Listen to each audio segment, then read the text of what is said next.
Mr. Jimenez, we've been talking with Mr. Alvia, and he was explaining why NAMFREL turned down the role of Citizens Arm of Comelec. He's saying that they wanted access to some vital data, and essentially they're not going to get it. What is Comelec's side here? Well, again, I have not personally seen any outright denial of the request, simply that they submitted two requests. One was granted and the other one hasn't been. So I really can't say for certain if this thing has been, if this side project that they have has been denied outright. Having said that, I don't see the connection of one to the other. Okay, let's discuss po muna yung first. So you said there were two requests. The first one was granted. What was that for? Accreditation as Citizens Arm for the random manual audit. Okay, and the second one, in your words, para medyo technical pa rin sa amin, but in your words, right. Ano po ba yung inihingi nilang sa pangalawang request?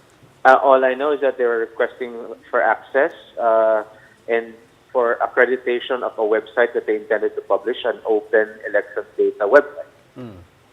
Mr. Jimenez, this is Ami Pamintuan.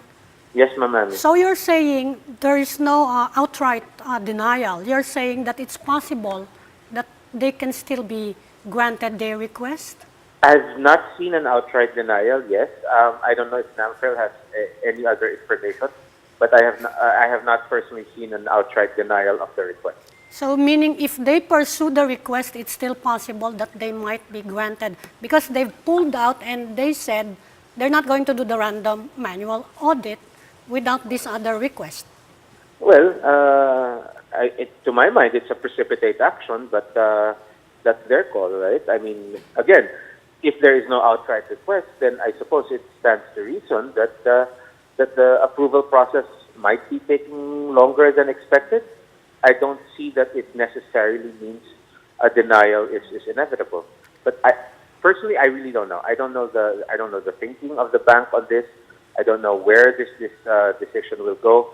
I simply know that I have not seen an outright denial. With regards to the questions and the request of NAMFREL per se, what do you say to that, to the specific data sets that they say is necessary for us to have a complete picture and a complete audit of the votes? This is their characterization of their request. I do not expect them to characterize it in any other way. However, this does not necessarily mean that it's the only way to appreciate their request.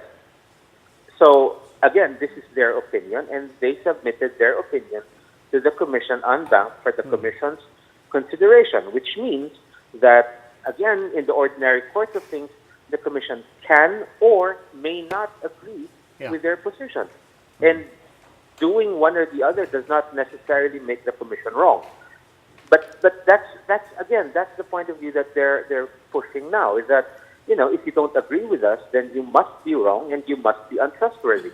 That's what I have a problem with. Sir, you heard earlier the Comelec spokesperson, and he said there is actually no final rejection yet of your second request.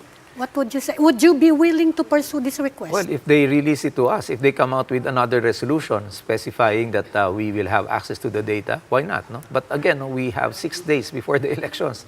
How do you prepare for this? You need servers, no? Desktops. But if they grant it to you, then you can still prepare. Yes, we will attempt to do it. No? We can still probably change our decision. No? But as for now, no, based on their silence, no, as to the access to the data, then we will not pursue being a Citizens Arm. And tomorrow, that's just it. Like for example, tomorrow, can you pursue it? If they come out with a statement saying that, okay, you have full access to the data, then we might change our decision.